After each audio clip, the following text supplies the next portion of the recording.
Alright, real quick, let's talk about using a capo on acoustic guitar, because a capo is something that can really help you out, especially if you're a beginner.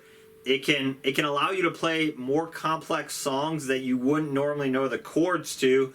It's also a really good way to basically change the key quickly or get some of those classic open strumming chord sounds that sound so good that you can't get without a capo.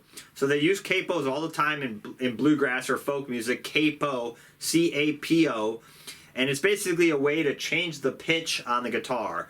So I've got two different capos here. I'll show you how to use both of them. But here's one, and basically what we're going to do is we can move it. I'm going to put it on, and it just clamps down, and then I tighten it with this little screw in the back. So I'm tightening it with this little screw in the back, which pushes this forward, and then I just get it till it's snug.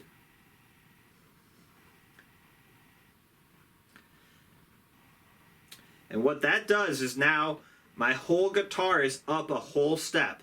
So I can play my G chord that would normally be 1, 2, 3. Now the capo basically becomes my new nut. So this is kind of your 0 frets, right? When you're open, if you just play the open strings, now this becomes that new nut. So if I count up 1, 2, 3 and play my standard G chord, now I'm allowed to do that. And that chord will actually be an A. So I can play my G, but it'll sound like an A. So I can't do that without the capo, right? If I just strum it, you know, kind of sounds cool, but doesn't have the right sound. So if I put that on, now I can play my standard G, C, you know, the chords I know, E minor, and that becomes, for example, an F sharp minor, where maybe if I was a beginner, I say, oh, I don't know F sharp minor, I can't play that song. But I know G, C, D, and E minor. Now I can pop my capo on, and I can play, you know, the basic chords I know.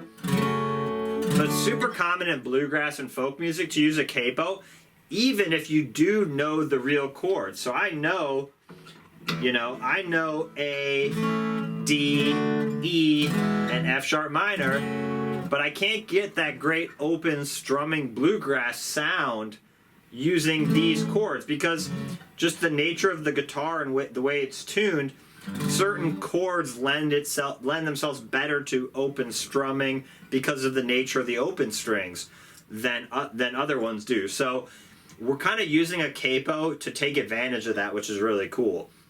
Let me give you a couple other tips with the capo, or other benefits and tips.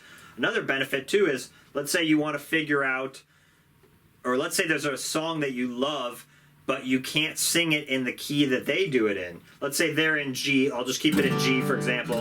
G, C, D, and E minor are same chords. Let's say that's a little too low, you know, for whatever reason, the notes are a little bit too low in my range.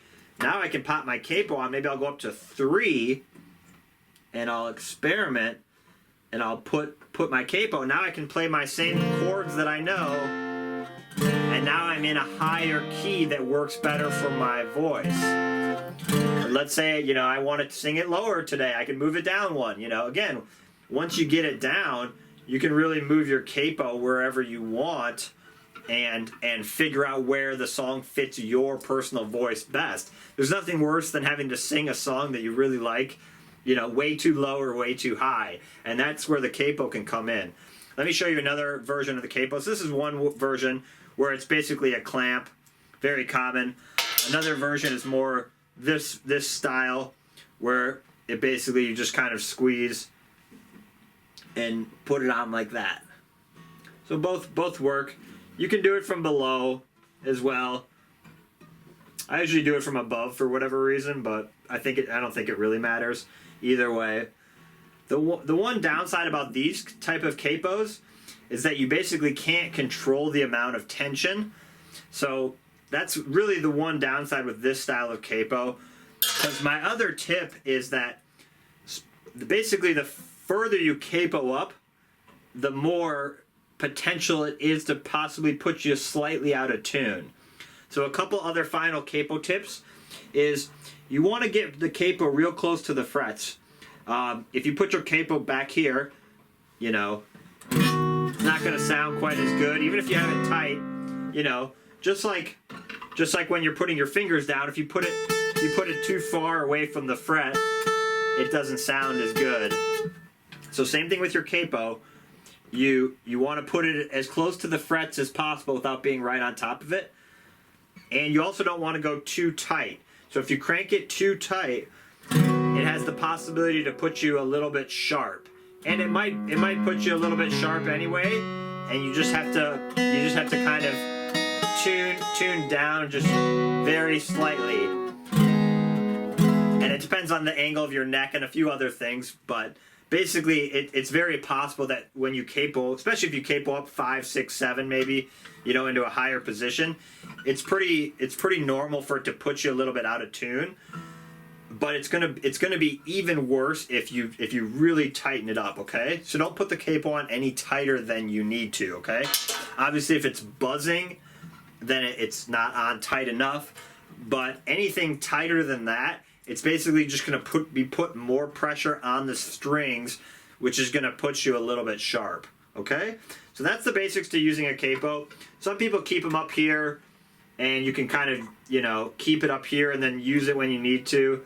I don't personally do that. Maybe if I was playing a gig or something, I normally just leave mine in my case or on the floor if I'm going to use it.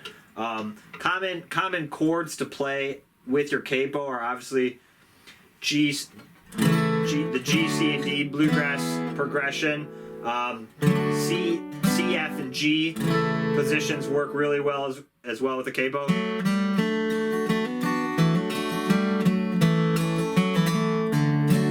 That C, F, and G, especially for folk songs. D, G, and A work really good for capo. Tony Rice would use that if you ever heard like Blue Railroad Train. Again, he would play a lot of his solos out of D position, but then he'd capo up 3 to F or down or 2 to E, you know. So again, he can find that spot in his voice that it just fits perfectly, but he can play, you know, his classic. You know, he can play his classic Tony Rice D licks.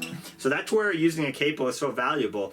It's not necessarily that, obviously Tony Rice can play an F and a B flat chord without a capo.